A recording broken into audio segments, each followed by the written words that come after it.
Hello, welcome to Do It Yourself channel.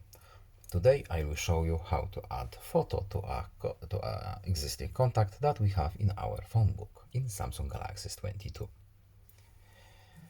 First of all, our contact has to be on our phone, not on our SIM card, because then we cannot change our photo. So let's give Mr. Morlock a photo. So gallery, and here is our photo that we did before. Save, back out,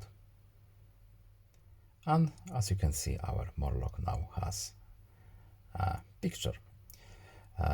When we have our contact that is on the phone, on the SIM card, excuse me, not on the phone, we cannot change our picture in this phone. And that's basically it. I hope this video was helpful to you. Please leave a like and subscribe. Have a nice day and see you in the next video. Goodbye.